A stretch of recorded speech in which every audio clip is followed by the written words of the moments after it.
Commander Cross had been in the military for 25 years.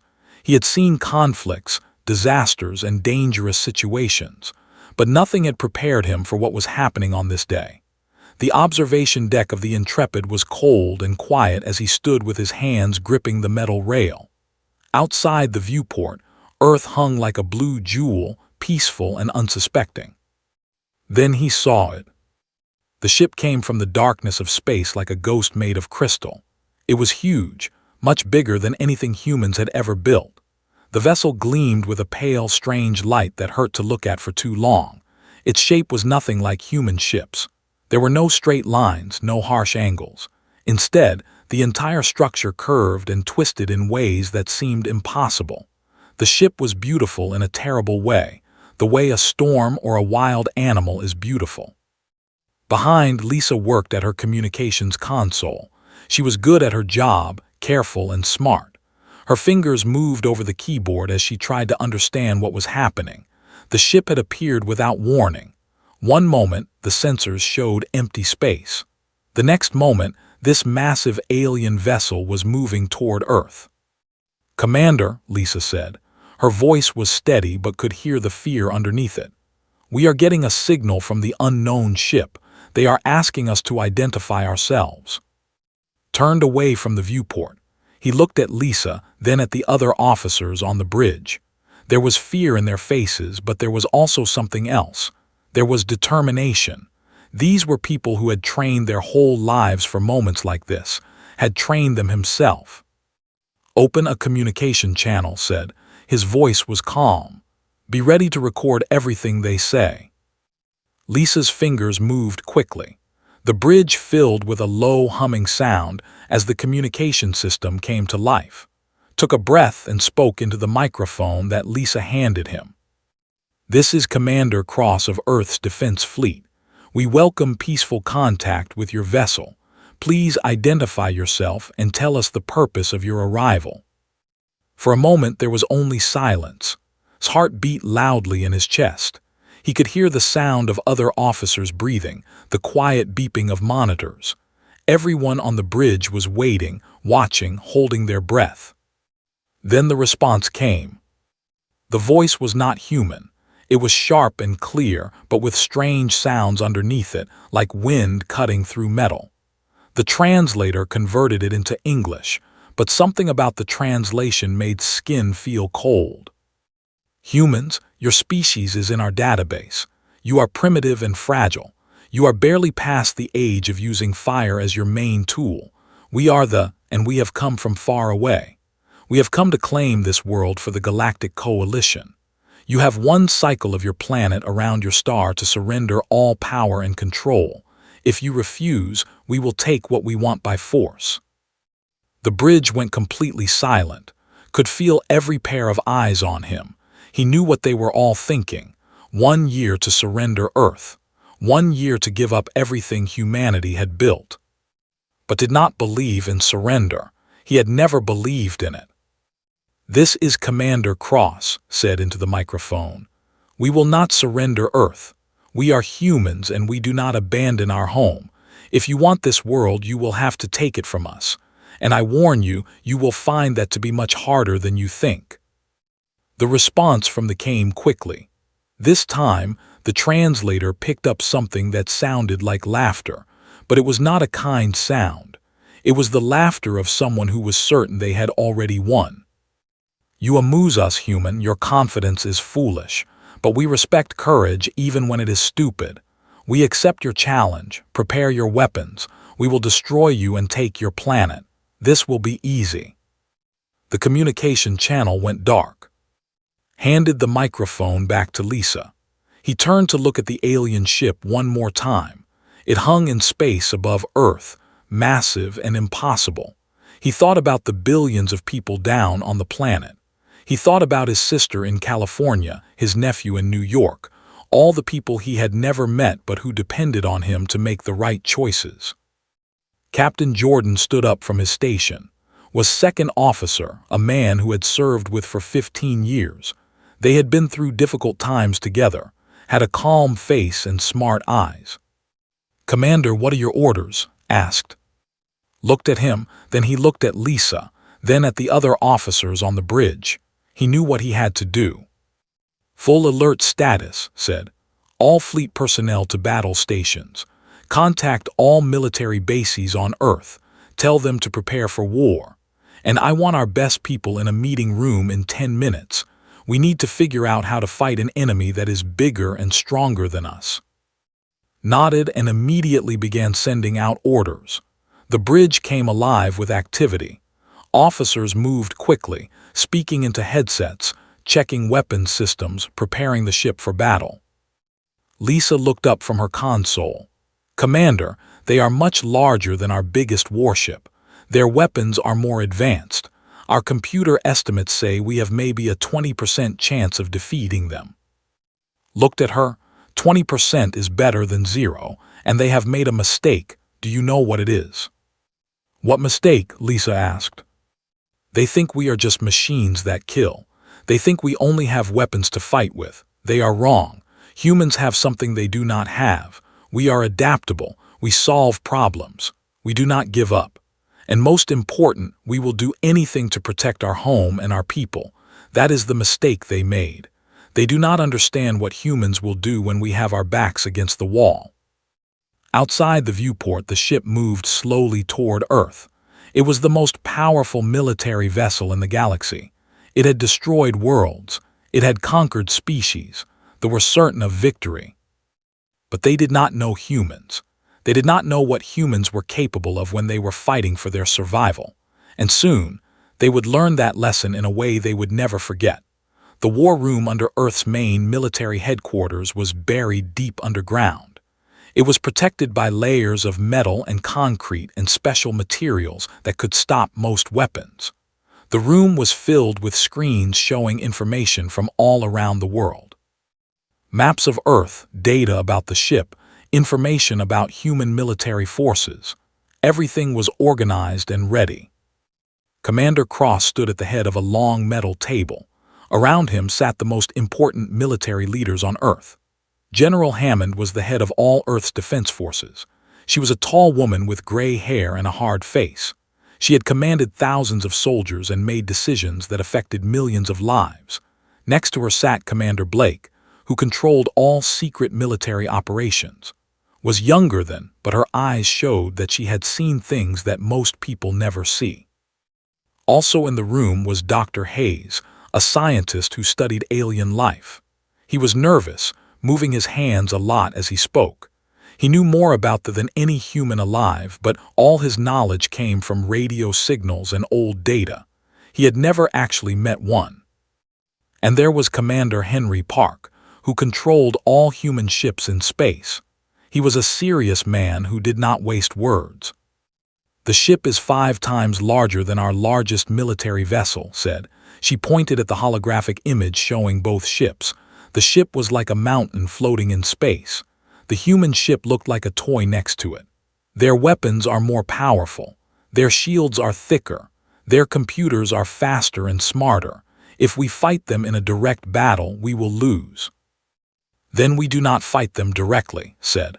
The words were simple, but everyone in the room understood what he meant. They were not going to win by doing what they expected. Hayes leaned forward. What do you mean? How else can we fight them? Tell me about their biology, said. What do we know about how their bodies work? Took a moment to organize his thoughts. The radio signals we have intercepted tell us some things. They are silicon-based. That means their bodies are built from silicon, not carbon like us. They are adapted for very cold temperatures. They need low oxygen air to breathe. They are crystalline in structure, which means their bodies are like living crystals. Very strong, but also very specific in their needs. Can we hurt them? Asked. I mean, do they have weaknesses in their biology? Looked uncomfortable. We would need actual samples to know for sure. We would need to study their bodies, their chemistry, their cells. Without that information, I can only guess. Looked at Blake. She understood what he was thinking without him having to say it. You want us to get inside their ship, said. It was not a question. Yes, said. We need to get a team inside that ship. We need to see how they live, how their ship works, how they fight. And we need samples. Anything we can get that tells us about their weakness."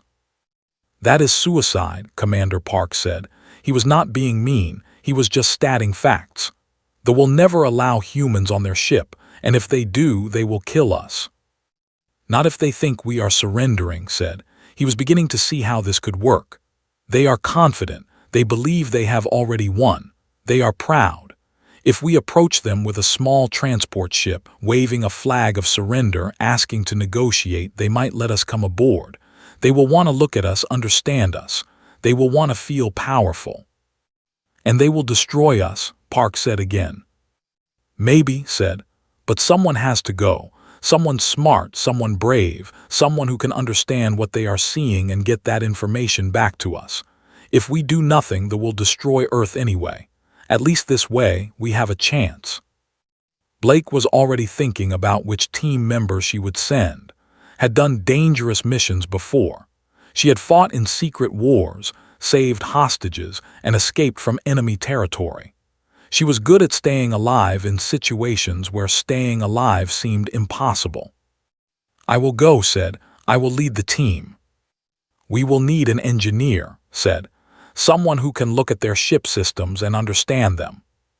Turner said immediately. Was young, maybe 30 years old, but she was the engineer in Earth's military. She could understand alien technology by just looking at it. "We will need a pilot," Park said. "Someone who can fly a ship into the vessel and make it look like a regular approach." Stone said, "He can do it." "And we will need a scientist," said. "Someone who can collect biological samples from the without them knowing. Someone who knows what to look for." Samuel Foster said. She had worked with Samuel before on dangerous missions. He was calm, smart, and did not panic when things went wrong. By midnight, the team was ready.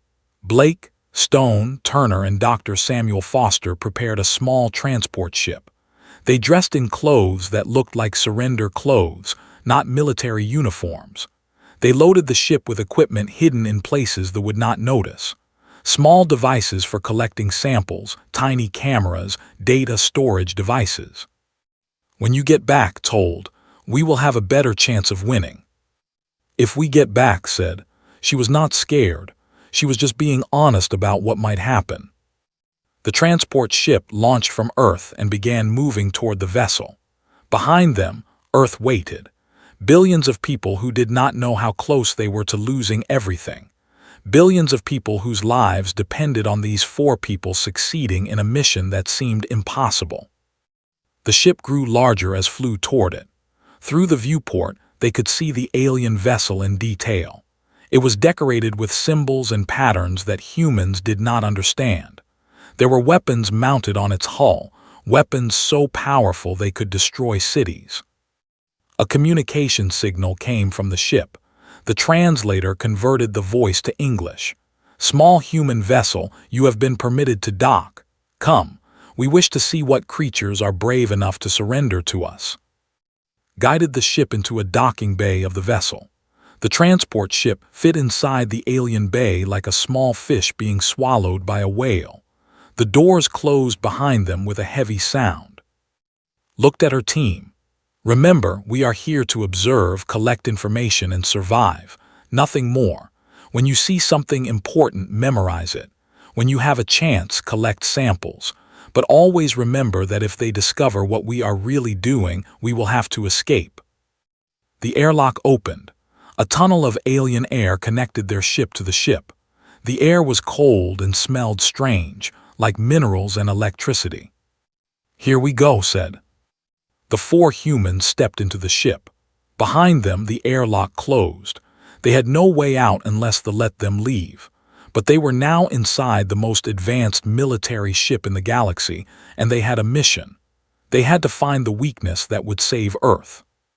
The crew walked past them with no concern, no fear. They saw 4 tiny humans as nothing dangerous. They saw them as specimens to study, like animals in a zoo. They did not know that these 4 people would change the course of history. They did not know that their arrogance had already sealed their fate. Inside the ship, time moved slowly. Blake and her team had been inside the alien vessel for 6 hours, but it felt like days. They had been given a tour of the lower decks while the commander, a creature named Vex, watched them from above on screens. Understood that Vex wanted to understand humans before he destroyed them. This was their advantage. Turner had seen the ship's main power core. It was beautiful and terrible at the same time. The power was produced by manipulating silicon crystals at temperatures that would freeze human blood solid. She memorized every detail, every circuit, every connection. Stone had studied the engine systems. They were different from anything humans had built, but the basic idea was the same. Everything needed balance and harmony to work correctly. Damage one part, and the entire system became unstable. Dr. Samuel Foster had done something even more important. He had collected samples of biology, a piece of crystalline material that had fallen from the hull, a sample of the air they breathed, which had touched skin. And in one moment of perfect luck, a small piece of the protective membrane that covered the bodies had come off in his hands when a guard had brushed past him. They had not noticed. Herself had mapped the ship's interior. She had noted every hallway, every exit, every place they could run if they needed to escape. She had also learned something about themselves. They were confident, almost lazy in their arrogance. They did not expect attack. They did not expect humans to be anything but helpless. By the time they left the ship, had enough information to change the course of human history. Back on Earth, Cross received the data that had transmitted just before she took off from the ship. The transmission was hidden inside normal communication signals, disguised as something ordinary. Read the report with increasing understanding. "They are not unbeatable," said to Hammond. They were alone in his office, the door locked, no one else listening. "They are strong, but they are not gods." Looked at the data on the screen. Found their power systems. They generate heat as a byproduct, extreme heat. Says their engines cannot handle rapid temperature changes without breaking. And Samuel asked. His expression changed. Samuel collected samples of their protective membranes. He had them analyzed. Their bodies are sensitive to silicon oxide. If we could introduce it into their life support systems, it would damage their membranes. It would weaken them. They would not survive combat conditions. Stood up and walked to the window. Outside, he could see the city of New Washington, lights glowing in the darkness. Millions of people sleeping, unaware that their fate was about to be decided. "We can create a biological weapon," said quietly. "A virus engineered to attack silicon-based. It would target only them, not us." "How long?" asked. "Samuel and his team are already working. They say maybe 3 days, maybe less." Nodded. He had 3 days to prepare Earth's military for the biggest battle in human history. 3 days to create a plan that would use human ingenuity and courage to defeat an enemy that was bigger, stronger, and more advanced. For 3 days, the work never stopped. Scientists in laboratories around the world worked on creating the virus. Military leaders planned attack patterns. Engineers prepared weapons, modified them, improved them. Every person on Earth who could contribute to the battle effort was working. And they waited. Vex received updates about the human response. He expected armies to gather, weapons to be prepared. He did not understand that humans were preparing something he could not defend against, something that would use his own strength against him. On the 4th day at dawn, Commander Cross gave the order that would change everything. "All human ships attack now," he said into the communication system. "Follow Pattern 7, force them to maneuver, make them work their engines hard." Across Earth's space defenses, the order was received. Hundreds of human ships that had been hidden, prepared, waiting for this moment, all moved at once. They were smaller than the ship, much weaker individually, but they moved with coordination and courage that they had never seen before. The ship was hit by human weapons before they could even react. Their shields flared to life, but the humans kept attacking. The alien vessel moved, trying to escape, trying to find a position where it could use its superior weapons. But the humans would not let it rest. Every time they tried to settle into position, human ships attacked from a new direction. The engines of the vessel worked harder and harder, generating more and more heat. The protective membranes of the crew became exposed to dangerous conditions. And then, the virus began to spread through the life support systems. At first, it was small. They noticed that their crew members were feeling weakness, pain, burning sensations spreading through their crystalline bodies. Vex called for medical teams, for his best doctors, but no one understood what was happening. The virus was unlike anything in their medical experience. Then the pain got worse. Began to collapse on the decks. The protective membranes that had kept them safe from the vacuum of space, from radiation, from all the dangers of the universe, began to break down. Without those membranes, their bodies could not survive the heat being generated by their own engines. Vex finally understood what had happened. The humans had done something impossible. They had used biology against them. They had taken this greatest strength and turned it into their greatest weakness. "Retreat," Vex ordered. "We must retreat." But the human ships continued to attack, not trying to destroy them with weapons, but trying to prevent them from escaping, trying to force them to work their engines harder, trying to expose more of them to the conditions that were killing them. And the humans kept fighting, even though they were dying too.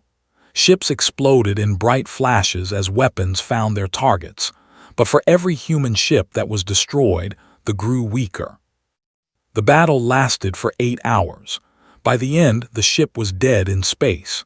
Its engines had stopped working. Its shields had gone down. Most of its crew was gone, their crystalline bodies destroyed by the very chemistry that had once made them powerful. They had come to Earth confident that they would win. They had come believing that humans were primitive and weak.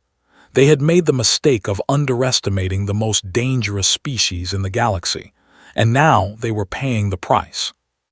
3,000 human soldiers and sailors were dead. Entire cities had been damaged. The cost had been high and terrible, but Earth was free. Humanity had won. 3 days after the battle ended, Cross stood in a hospital room. The walls were white and clean. The air smelled like medicine and sadness. The man on the bed was James Richardson, a young pilot who had flown one of the human fighters against the ship. His body was wrapped in bandages. Both his legs were broken, and he had burns covering much of his left side. "Did we win?" James asked. His voice was weak, but there was hope in it.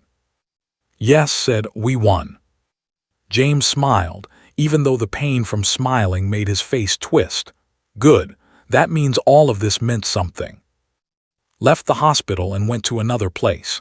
This was a government building where names were being recorded, names of the dead. 3,472 people had died in the battle to save Earth. Some had been soldiers in the military. Some had been civilians whose ships or cities had been hit by weapons. Some had been children. Each name represented a family that had lost someone, a mother who had lost a son, a wife who had lost a husband, children who would grow up without a parent.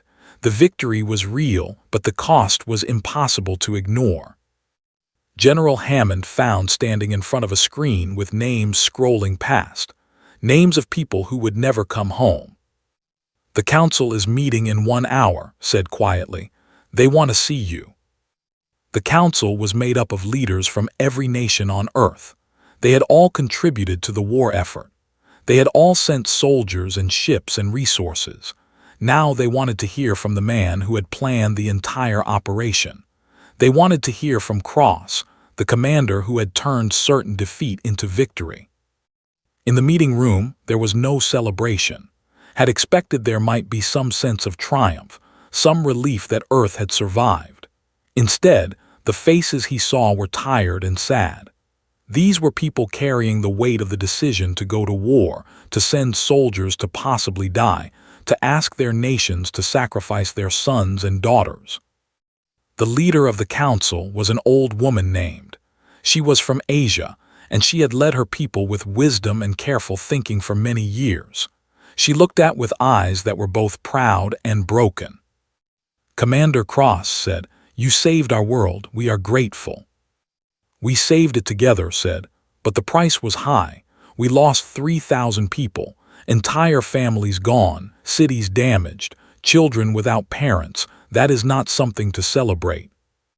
"No," agreed, "but it is something to remember, not to forget what we paid, but to understand why we paid it. We paid it because we refused to surrender. We paid it because humans chose freedom instead of slavery. We paid it because you gave us hope." The council spoke for many hours about what would happen next. Some wanted to build bigger weapons, more powerful ships. They wanted to make sure that no other alien species would ever dare to attack Earth. Some wanted to create weapons from the virus that had killed to use them against other aliens if necessary.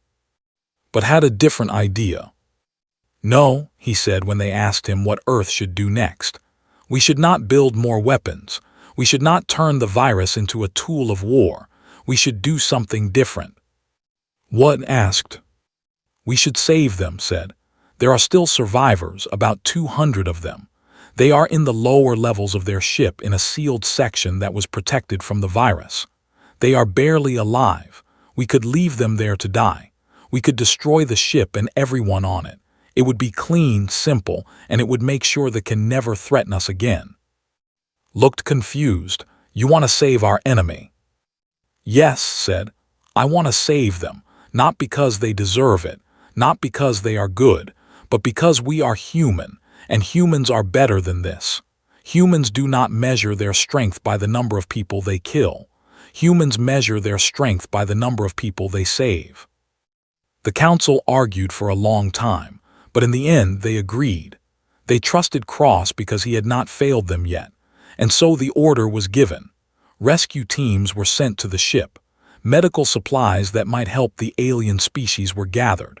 Survivors, barely conscious and dying, were taken from their ship and brought to medical facilities on Earth. The galaxy was shocked when the news came out. Humans had defeated the most advanced military power in known space, but then humans had saved the survivors. Other species had never seen anything like it. They had expected humans to be barbarians, to kill everything that threatened them. Instead, humans were something different. The Galactic Coalition issued a statement. They said that Earth was now recognized as an equal power in the galaxy. They said that any attack on Earth would be considered an attack on the entire coalition. They said that humans had proven themselves worthy of respect, not because of their weapons, but because of their values. Gave a speech to all of Earth.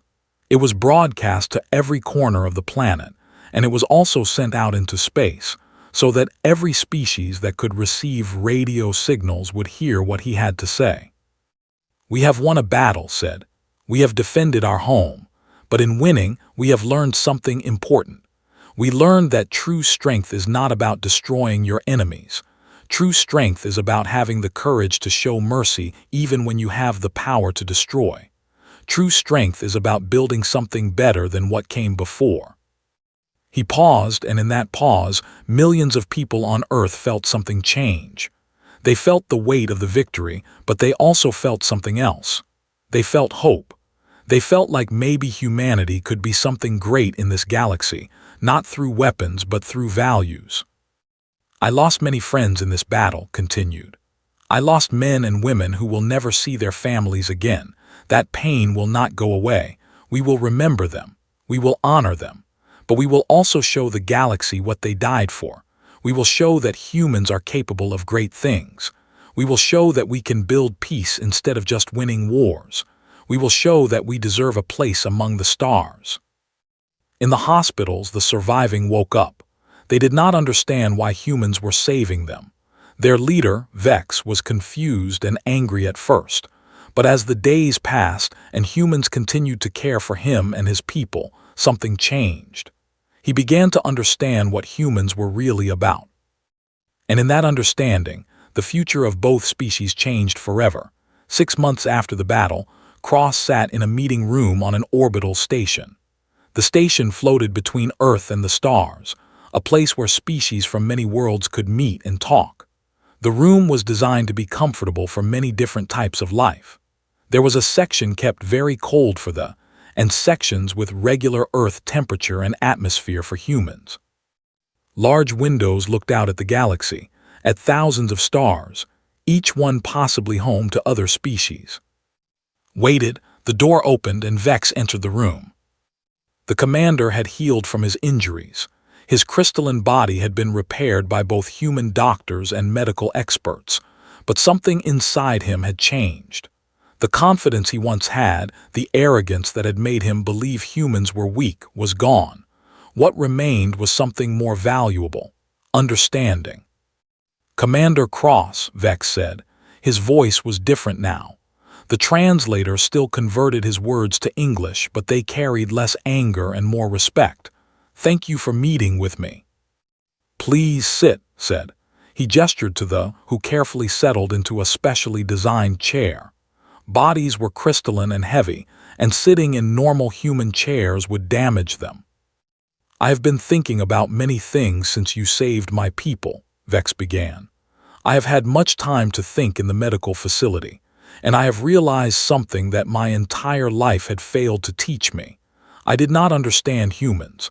I did not understand what you are truly capable of." Listened carefully, he did not interrupt. "You were right," Vex continued. "When you told me that you would defend your world, I laughed. I thought you were foolish. I thought your confidence was the confidence of someone who does not understand how weak they are. But I was wrong. You were not weak. You were intelligent. You studied us. You learned our weaknesses. You created a weapon specifically designed to defeat us. And then when you had us defeated, when you could have destroyed us completely, you chose to save us instead. I did not expect that. I did not understand it." "Why did you expect us to destroy you?" asked. Vex moved his crystalline body, shifting his weight in a way that suggested emotion. "Because that is how the galaxy works, Commander. The strong destroy the weak. That is the law. They have conquered 100 worlds by following this law. I have destroyed thousands of species who threatened my power. I have done things that I am now ashamed of. But in my time, I believed it was necessary. I believed that power was the only thing that mattered." "What do you believe now?" asked. "I believe that I was wrong," Vex said. The words came slowly, as if saying them was difficult. "I believe that the strongest thing is not power. The strongest thing is the ability to show mercy when you have the power to destroy. That is strength that I did not know existed. That is strength that the do not possess. But humans do. You possess it." Stood and walked to the window. Outside, Earth was visible, a blue sphere floating in the darkness. "What happens now?" he asked. "What do you want to do?" "I want to help build something," Vex said. "I want to help build a new kind of galaxy. A galaxy where species do not conquer each other. A galaxy where we learn from our mistakes. I want to take what they are, our knowledge and our technology, and use it to help others instead of controlling them." Turned back to look at Vex. "The Galactic Coalition is meeting next week. They will decide if they accept Earth as an equal member. They will also decide the fate of the many species fear you. They do not trust you. Can you blame them?" "No," Vex said. "I understand their fear. I have given them reason to fear but perhaps if I can show them that change is possible, that even someone who has done terrible things can become better, perhaps they might learn to trust us again." Over the next weeks, Vex traveled to different worlds in the Galactic Coalition. He spoke to species that had suffered under rule. He did not make excuses. He did not ask for forgiveness. He simply told the truth about what they had done and what they wanted to become. He told them about humans, about how humans had defeated them and then saved them. He told them that the galaxy did not have to be a place of constant war. Many species did not believe him, but some did, and slowly the attitude toward them began to change. Cross became famous throughout the galaxy. Other species called him the human who understood strength better than anyone else.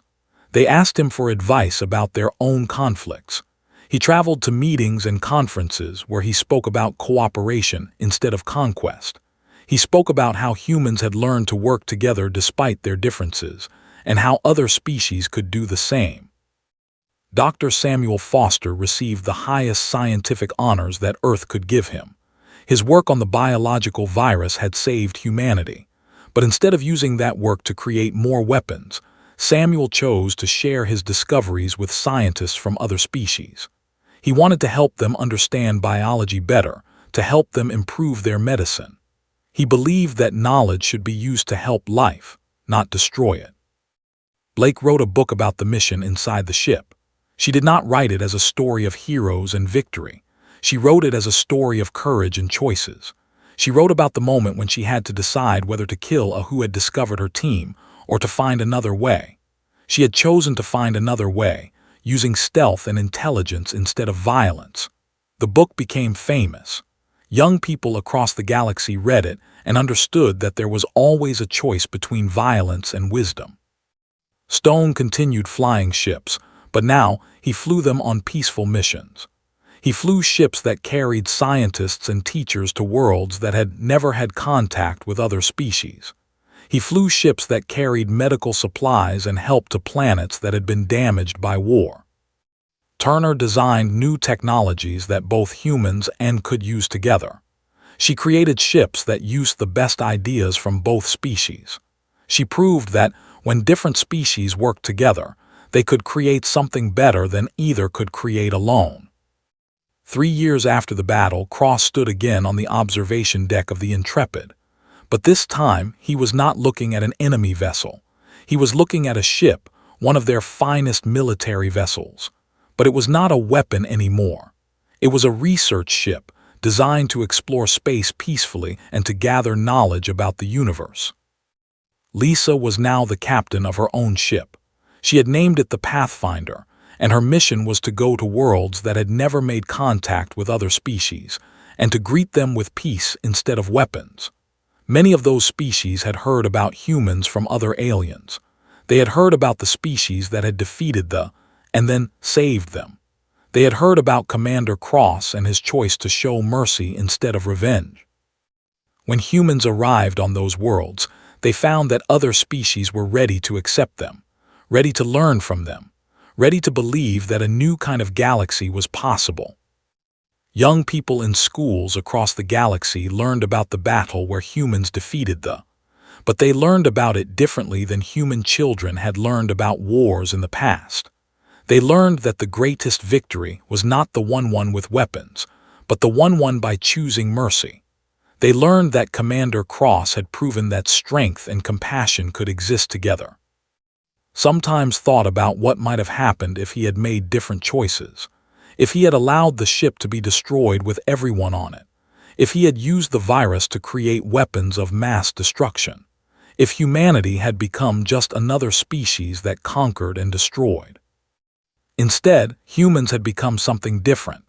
They had become the species that showed the galaxy what was possible when you chose hope over fear, when you chose building over destroying, when you chose compassion over revenge. One evening, sat in his office on Earth, looking at files of the 3,000 people who had died in the battle. He read their names. He remembered their faces. He carried that weight every single day. But he also knew that those people had not died for nothing. They had died so that humanity could become something great. They had died so that billions of other people could live free. And that meant something. That meant everything. As looked out at the stars, he thought about all the worlds out there, all the species waiting to meet humanity. And he knew that when humans finally met those species, they would not come as conquerors. They would come as teachers, as friends, as a species that had learned the most important lesson in the entire galaxy. That true strength is not about how many enemies you can destroy. True strength is about how many enemies you can transform into allies. True strength is about having the courage to choose mercy when you have the power to choose revenge. And that is what made humans truly exceptional in the galaxy.